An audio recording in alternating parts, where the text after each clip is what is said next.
My name is Scarlett. Growing up without my father wasn't a significant loss for me because my mother filled my world with her immense strength and dedication. She worked tirelessly to ensure we had enough to eat and a place to call home. From a young age, I helped out with chores at home, doing dishes, laundry, and anything that was needed. My mother always emphasized the importance of self-reliance, telling me, "Bella, you have to learn to take care of yourself because the world won't." Our apartment was small, but it felt like a true home, especially with the constant hum of my mom's old sewing machine as she worked late into the night, repairing clothes to make some extra money. This sound was the comforting backdrop of my childhood. What captured my interest, though, was computers. This fascination began when my school received a donation of old PCs. While most kids used them for playing games, I was intrigued by their inner workings. I spent hours after school exploring and learning about them. One day, Mr. Hudson, our IT teacher, caught me installing video editing software. I thought I was in trouble, but instead, he offered to teach me. Every Tuesday and Thursday, he showed me the ropes of video editing, and I practiced on our old computer at home. As high school ended, the reality that college was out of reach hit me. Undeterred, I applied for a job at WKP, our local TV station, right after graduation. Despite the initial skepticism from a receptionist, I managed to secure 3 interviews and a practical test, eventually landing a job as an assistant video editor. The pay wasn't much, but it was a start. For the next 3 years, I dedicated myself to working during the week and freelancing on weekends, saving every penny for my college fund. During a rare night out with my friends Abigail and Benjamin, everything changed. At a house party, I met Jasper. He might not have been typically handsome, but there was something about him, especially when he talked about his software development job, that caught my attention. As the night ended, he asked for my number. After a moment's hesitation, I gave it to him. Our relationship blossomed quickly. Dating Jasper was refreshing and new. One evening, walking home from a movie, he proposed, and I accepted. Our wedding was modest but lovely, filled with joy from both our families. Jasper's parents, Lucy and Colton, were incredibly welcoming despite their wealth, which eased my nerves. The first 3 years of our marriage were mostly happy. We had our cozy apartment near the TV station where I continued to work, while Jasper was employed at a prominent tech firm. We enjoyed frequent weekend trips around the country, a luxury I never experienced as a child. I cherished every moment of our weekend adventures. Exploring new places and savoring new flavors felt like stepping into an expansive new world. However, a subtle shift began to overshadow our shared happiness. It started with small, seemingly insignificant reactions from Jasper. He would sigh heavily when I discussed my day at work or dismissively roll his eyes when I shared my excitement over a new editing technique I had mastered. The first time Jasper made an excuse to avoid taking me to a work party, I didn't think much of it. "It's just a boring office thing. You wouldn't enjoy it," he explained. But then, it became a pattern. One evening, I accidentally overheard him on the phone with a coworker. "Yeah, just me tonight. You know how it is. Bella isn't really into these kinds of events." I was stunned. Not into these events? He had never even given me a chance to be. That night, I confronted him. "Jasper, why don't you want me to come to your work events anymore? Are you ashamed of me?" His response was evasive. "No, it's not that. It's just sometimes it's hard for you to keep up with the conversations. I don't want you to feel out of place." His words stung deeply, but they also sparked a determination within me. Perhaps he was right. Maybe I did need to elevate my skills. Resolved, I enrolled in night classes at the local community college, studying information technology. Juggling work, school, and my relationship was challenging, but I was committed to improving myself. Despite my efforts, the distance between Jasper and me grew. His initially cold demeanor escalated into outright contempt. Then one fateful night, everything came to a head. I returned home late from a class, exhilarated by having aced a test. Jasper was waiting, whiskey in hand, his mood sour. "Where have you been?" he demanded sharply. "Class, remember? I told you I had a big test tonight." His reply cut deep. "You're a fool and a hillbilly, Bella, and no amount of schooling is going to change that." The words hit like a physical blow. Before I could react, I heard a gasp from the doorway. Jasper's parents, Lucy and Colton, stood there, horror etched across their faces.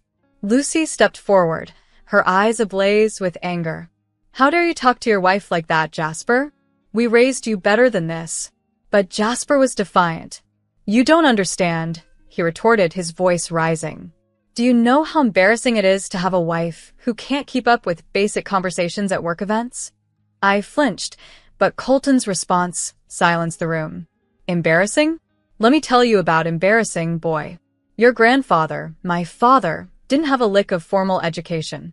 He was born in the poorest part of town and worked his fingers to the bone to give me a better life. So don't you dare sit there and act like you're some kind of aristocrats." I felt a surge of gratitude towards my in-laws, but Jasper's next words chilled the air. "I'll behave how I see fit," he spat. "This is my life, my marriage." After his parents left, Jasper began to withdraw even further, taking weekend trips with friends, never bothering to include me. In response, I threw myself even more into my work and studies, taking extra weekend gigs to fill the void. The growing gap between us was palpable. Yet through it all, my resolve only strengthened. I was determined to not only succeed but to thrive, regardless of the challenges. My mother was diagnosed with an aggressive form of cancer, and within a few months, she passed away. Her death left me feeling lost and unmoored, deprived of the person who had been my pillar of strength all my life. Throughout this time, Jasper's presence was minimal and his attempts at comfort felt clumsy, mere pats on the back that did little to ease my sorrow. In my grief, I increasingly found solace in Lucy, Jasper's mother. She would often call to check on me, invite me over for tea, and spend hours just listening to me. Her warmth provided the maternal comfort I so desperately needed, but it seemed to only deepen Jasper's irritation. One evening, after I had spent the afternoon with his parents, Jasper confronted me angrily. "Why are you always over there?" he yelled. "Are you trying to turn my parents against me?" His accusation left me stunned. "No, Jasper, I needed someone to talk to," I replied, hurt by his words. That night, I cried myself to sleep, confused about how our relationship had deteriorated to this point. A few weeks later, I started to feel unusually tired and nauseous in the mornings. Initially, I attributed it to stress and grief, but as these symptoms persisted, I suspected something else. With a pounding heart, I bought a pregnancy test on my way home from work. The positive result, those two distinct lines, stirred a whirlwind of joy and fear within me. We were going to have a baby. That evening, I anxiously awaited Jasper's return. When he finally arrived, I gathered my courage. "Jasper, we need to talk. I'm pregnant." His reaction was far from what I had hoped. Instead of joy or surprise, he responded with fury. "Pregnant?" he spat. "Are you kidding me? We can't have a baby now. Get an abortion, Bella. That's final." I fled from our apartment, tears streaming down my face, and found myself instinctively heading to Lucy and Colton's doorstep. When Lucy saw my tear-streaked face, she immediately enveloped me in a hug. Through sobs, I explained everything, the pregnancy and Jasper's harsh reaction. The anger in Colton's eyes and Lucy's resolute determination were palpable. "Listen to me, Scarlett," Lucy said firmly, cradling my face in her hands. "This is your decision. If you want this baby, we'll support you every step of the way." Jasper be damned. The following months were a blur of doctor's appointments, work, and escalating tension at home. Jasper barely spoke to me, choosing instead to spend most of his time out with friends. I threw myself into my work, saving every extra penny for the baby. One afternoon, after a routine doctor's appointment, I returned home earlier than usual and was surprised to see Jasper's car in the parking lot. Curious and confused, I headed up to our apartment. As I unlocked the door, I heard Jasper's voice. "I'll be there in a minute, babe," just grabbing my overnight bag. My heart sank. I stepped inside to find him packing a suitcase. "Who are you talking to? Where are you going?" Before he could reply, a car horn honked outside. Frustrated, Jasper grabbed his bag and muttered, "I don't have time for this. We'll talk when I get back." I followed him downstairs to the parking lot, demanding answers.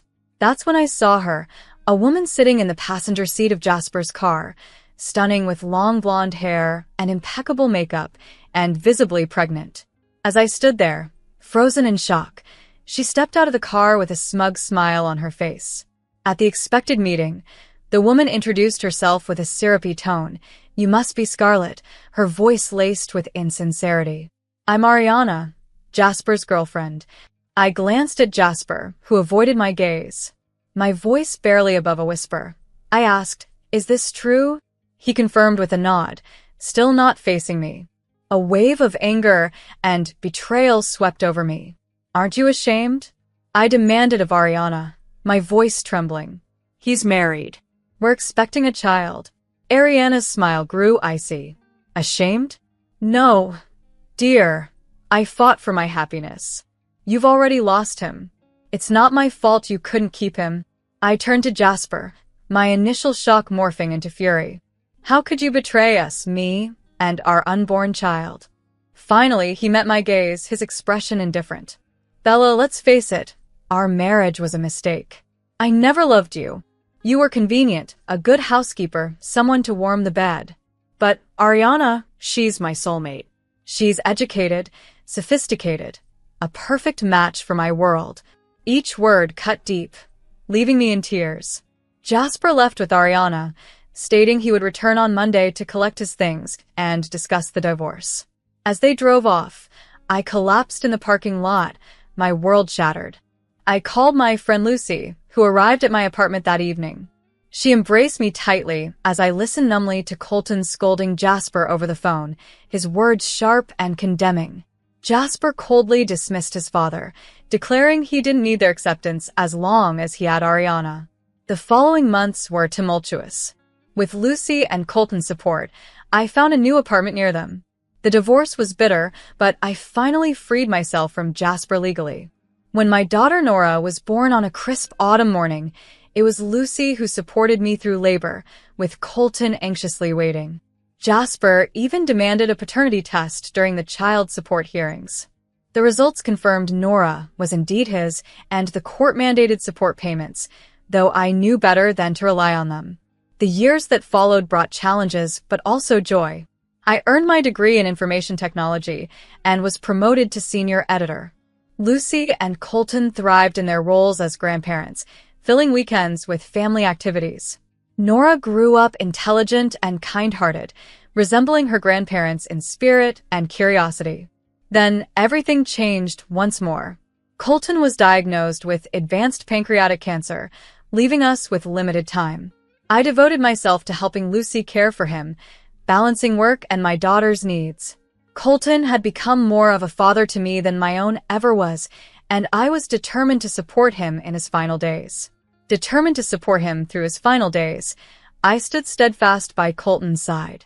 Despite our collective efforts, the treatments, and our prayers, Colton passed away 4 months later. At his funeral, I held Lucy close as she wept. The grief was akin to losing my father. I linked hands with Lucy and Nora, forming a small, strong circle. Jasper was conspicuously absent. I hadn't expected him to attend, yet his absence underlined the depth of his estrangement from us. In the weeks following Colton's death, Lucy's health deteriorated rapidly. The loss of her husband seemed to have sapped her very will to continue. She grew increasingly frail and was often lost in long stretches of silence. One sleepless night, as I worried about her declining condition, a plan began to form. By morning, I had decided. I called my boss to arrange a transition to remote work and began packing up our essentials. Nora and I moved into Lucy's house to care for her.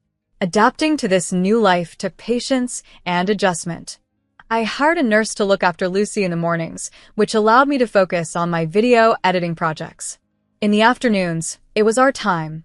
Nora and I would read to Lucy, assist with her physical therapy, or just share memories of happier times. The days blended into each other, marked by moments of joy and pain. On good days, we found solace in the garden, basking in the sunshine and each other's company.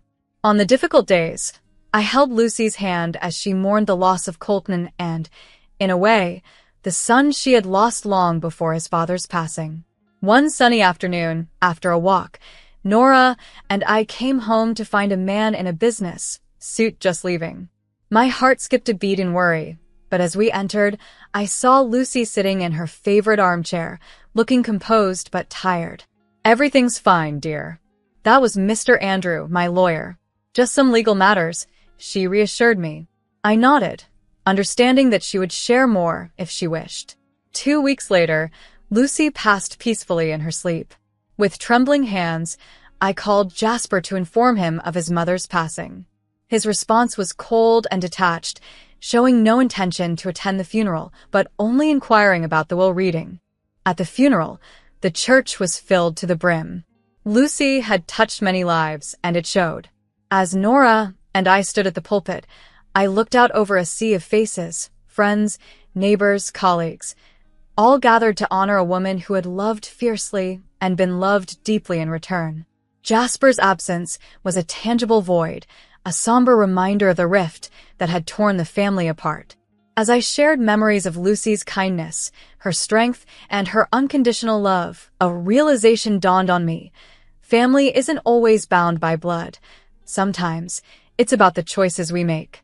Lucy had chosen to love me, to love Nora, even when her son had turned his back on us. As we laid her to rest beside Colton, I silently vowed to live with the same love and grace she had shown, ensuring Nora knew the incredible grandparents she had, even if their time together was brief. A few days after the funeral, Mr. Andrew called to schedule the will reading. "Mrs. Jasper, can you come to my office tomorrow at 9 a.m.? I've already contacted Mr. Jasper. He'll be there as well." The chapter was closing, but in many ways, a new one was just beginning. The following morning, I reached the law office feeling incredibly nervous. Taking a deep breath, I stepped inside where I saw Jasper and Ariana, both impeccably dressed, casting stern glances in my direction.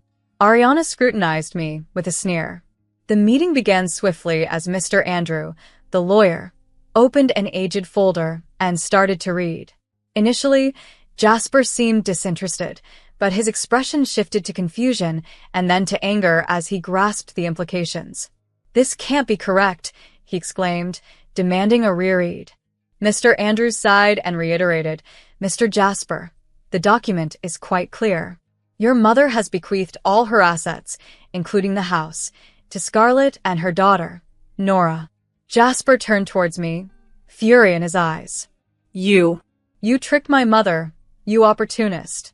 Well, enjoy it while you can, because I'm evicting you today."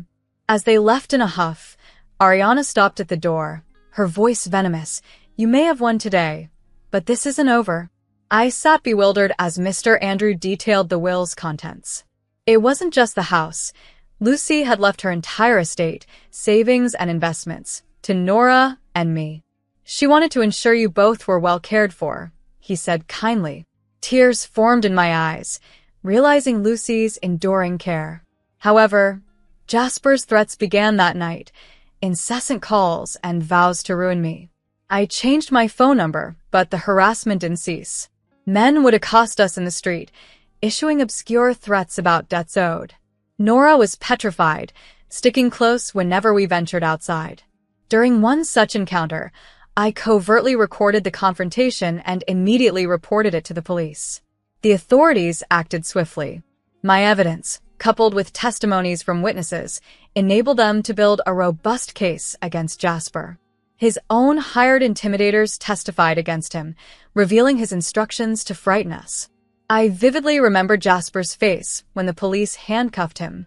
Subsequently, a court issued a restraining order prohibiting him from coming near Nora or me or making any contact. That evening, as I put Nora to bed in what used to be Lucy's room, now adorned with toys and children's books, Nora, half asleep, murmured, "Grandma and Grandpa are watching over us." I kissed her forehead, responding softly, "Yes, they are, and they'd be so proud of you, my brave girl." Life gradually became serene. Nora excelled in school, and I was promoted to the TV station. We were secure thanks to Lucy and Colton's legacy, yet I was resolute in forging our path.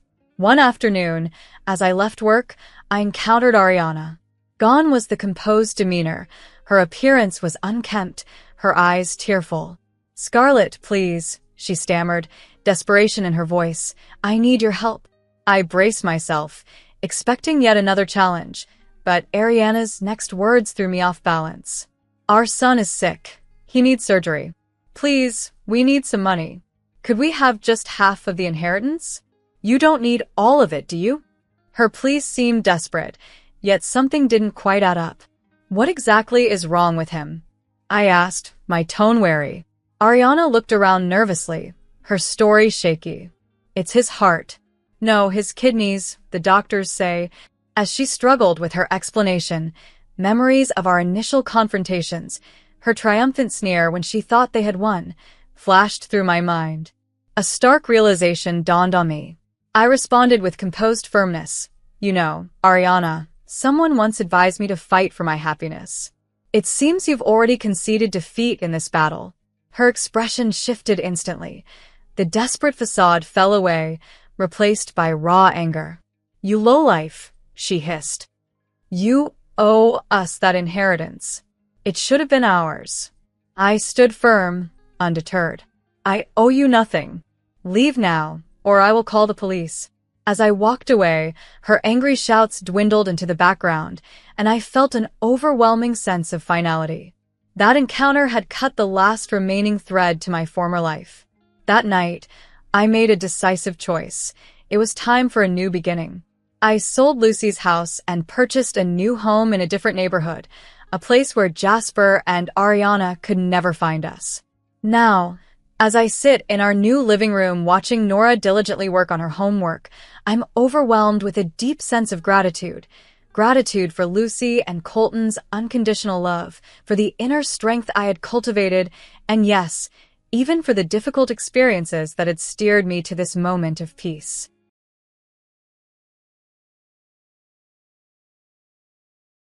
After several hours, I heard someone waking me up. "Hey, Mackenzie, wake up." It was my husband. "Welcome home," I replied. "What are you doing?" he asked angrily. "What?" I said, confused. "What are these appetizers? My parents are here, and you bought these cheap appetizers?" "I told you to do it right today, didn't I?" he continued to accuse. I was still groggy, trying to process everything. "Yeah, that's what your father said." I started to explain, but he cut me off, clearly frustrated. "No, get up and start cooking. I'll throw this stuff away." "Hey, my name is Mackenzie. I'm a 28-year-old office worker. I have a boyfriend named Timothy. I met him on a blind date, and he made a fierce approach to me. He was kind and funny, and I was immediately attracted to him. Then, a year after we started dating, he proposed to me. The answer, of course, was yes. I was so happy that I was going to marry the man I loved so much. My parents also liked him and congratulated us on our marriage. His parents were also very nice people, and I knew we would have a very happy married life. After that, the wedding and the honeymoon went well, and we started our new life. I was very happy and enjoying my new life with my husband. Then I became pregnant, adding another wonderful event to our lives. I felt the greatest happiness I had ever experienced, and my husband was equally thrilled about the baby. "I'm going to work harder," he said. However, I think my husband had the wrong idea about working from home. Even though I was suffering from morning sickness, he worked a lot of overtime to increase his income. I was worried about having a baby for the first time, and wanted him to come home early if he could. But it was not easy for me to tell this to my husband, who was working hard for me and the baby. Then, when 6 months had passed, and I entered a stable period in my pregnancy, I decided to take both paid and maternity leave to take a break from work. But I guess that had the opposite effect on my husband. He seemed to think I was bored at home and didn't do any housework anymore. When we first got married, we were both working, so we shared the household chores. Also, when I got pregnant, he took the initiative to do the housework because he was concerned about my health. But when he started working more overtime, he helped with the housework less and less, and I had to do it all by myself. I was feeling quite stressed out, and one day I had a run-in with my husband. He didn't work overtime and came home early that day. "Oh, welcome back. You're home early today," I greeted him. "Yeah. By the way, what's for dinner?" he asked, a bit too casually. "I'm sorry, I'm not feeling well, so I was lying down until just now. I was going to start cooking now," I responded with fatigue in my voice. "Huh?" he frowned. "I was able to come home early today, and how come there isn't any food? You're a stay-at-home wife, so you should do better," Timothy added indignantly. I was taken aback. I'm trying my best to do things right. Besides, the reason I'm taking time off work is that I'm pregnant and not feeling well. You should at least understand that." I tried to object. He raised his voice. "Are you saying it's my fault? Don't blame me for your own inadequacies?" "I didn't say it like that," I began, trying to stay calm. "I'm just saying that we are a couple, and we need to support each other. What I want from you right now is not to work as hard as you do. I want you to be here for me and help me with the housework as much as possible," I explained. "In short, you want to slack off," he accused. "Why is that?" I asked, incredulous. "Because if you're always home and rely on me for housework, you're just slacking off." "Huh? That's enough," I said, my patience breaking. "I'm going to have the baby back home."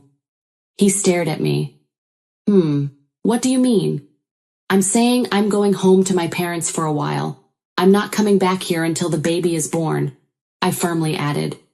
When I said that, my husband responded coldly, "Oh really?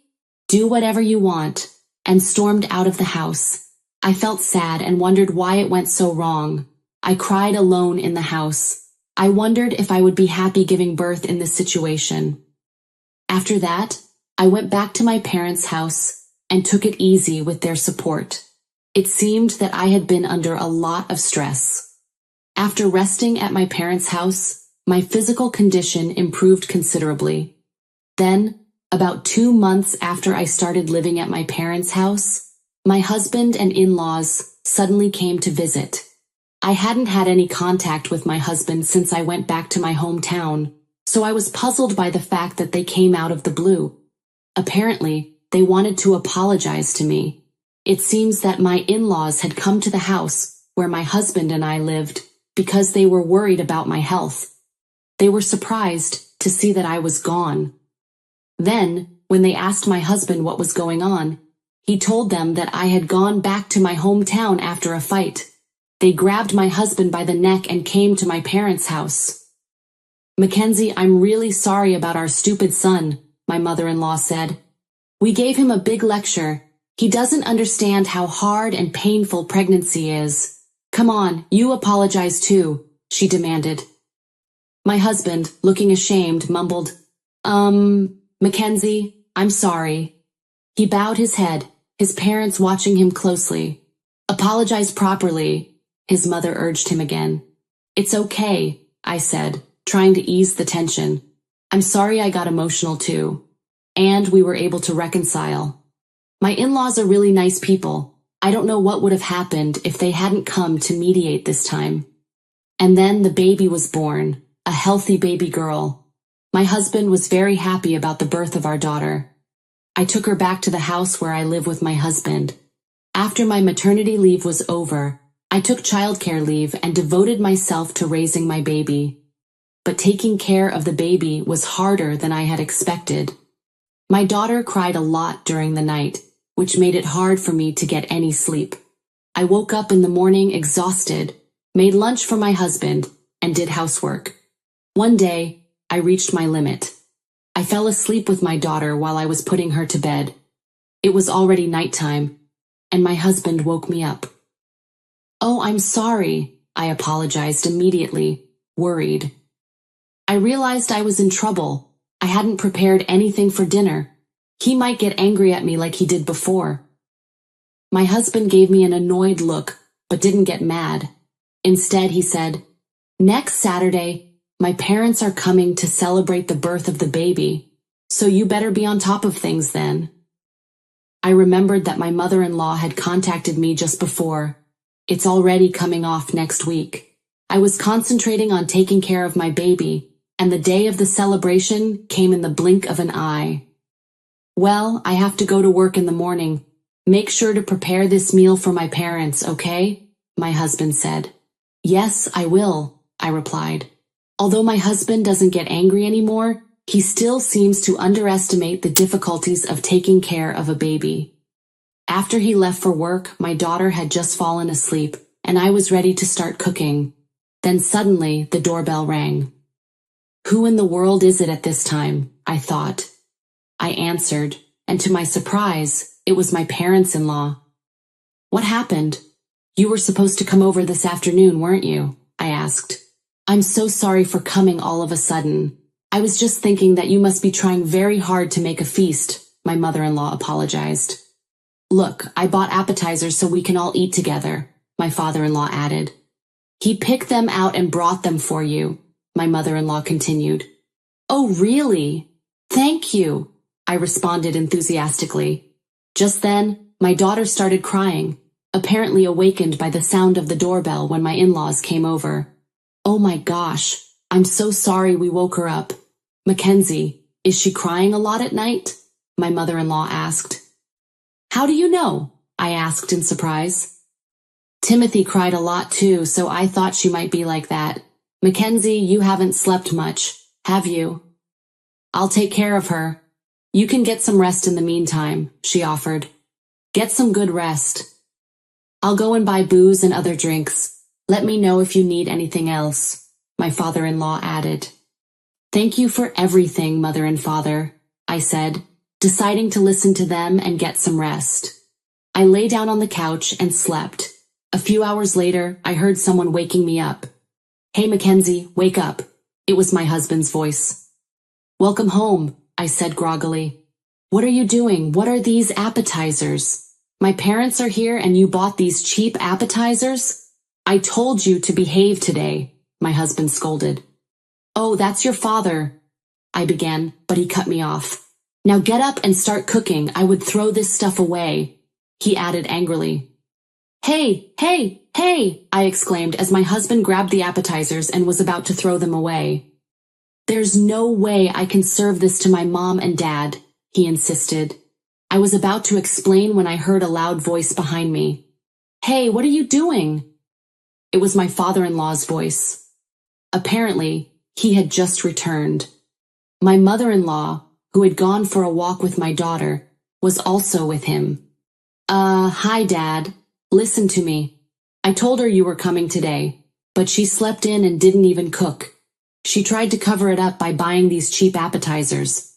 I'm going to throw this away, so just wait a little longer. I'll have Mackenzie cook something, my husband tried to explain.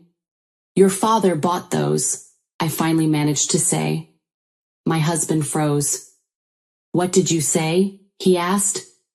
That's the appetizers your father picked up and brought for us. I've been trying to tell you this, I explained. Oh no. My husband's face instantly turned pale. My father-in-law came closer to my husband with a very scary look on his face.